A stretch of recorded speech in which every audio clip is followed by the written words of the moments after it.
El Paso shooting, just one of two that have rocked the United States over the weekend. We've got Dayton, Ohio. That's where a 24-year-old was killed by first responders after he shot and killed at least 9 people. That, by the way, included his younger sister. It happened before 1 a.m. on Sunday. We're going to touch on that story, and we'll do a deep dive later in the newscast. But first, let's go to El Paso. Suspected shooter out there, the latest, he's in police custody. He is 21-year-old Patrick Crucius of Allen.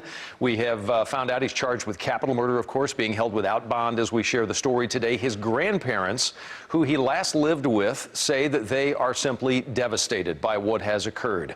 We have crews covering every angle of the story. Ken Molestina, Andrea Lucia, they're out west for us in El Paso. We are also digging into the suspected gunman's past, how he may have gotten the gun, what law enforcement is doing today to try to identify threats before they happen. Our coverage will begin with Ken Molestina at the scene in El Paso on what's transpired through this day. Ken? Yeah, well, you know, the details, Doug, they became a little more grim earlier today when the death count went up by 2. I wanted you to look over my shoulder. This is the area, the scene just yards away from the Walmart where all of this carnage took place. Since yesterday, people have been coming out here in droves. They are setting up memorials, praying, and people coming out here just looking for comfort. But once again, this is the same place where a lot of folks showed up to today to hear word that 2 other deaths were confirmed following all of this. Now, we got word of a 21st casualty earlier this morning. Then shortly after that, yet another confirmation that a second person who was critically injured and was in the hospital had also died. Once again, the death toll now currently sits at 22. We know the suspected shooter has been cooperating with police, answering all of their questions, and even offering some kind of insight into why he allegedly chose to carry out this attack. Investigators have been telling us that they've been focusing on a manifesto that he published online saying that he took exception to Hispanic immigrants. Those details and other things that he told investigators are the reason why he is now facing both federal and state charges of domestic terrorism, hate crimes, and, as you mentioned, Doug, capital murder. Today, here at the site, many have been commenting and responding to comments made earlier by President Donald Trump, where he denounced white supremacy and he spoke about ways to try and curb this kind of a violence. Have a listen. I think he's a little bit too late on that. He's been pushing this and pushing this and pushing it until it finally happened. I will say what I saw, I agreed with them, and once again, it's about bringing love and faith back into America.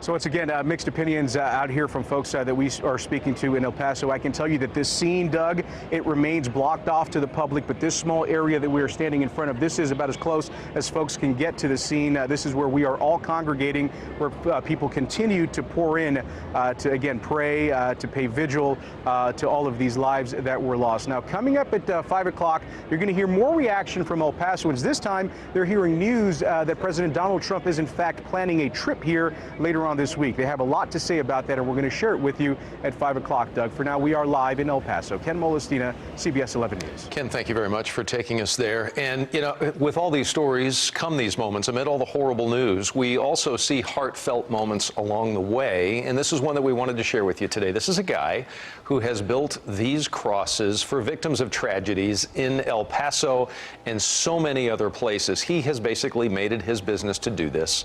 His name is Greg Zanis, and with some help, he lined up crosses for every victim who was killed during Saturday's shooting. But again, his efforts in El Paso, one of a lot recently, and unfortunately, we have to share that.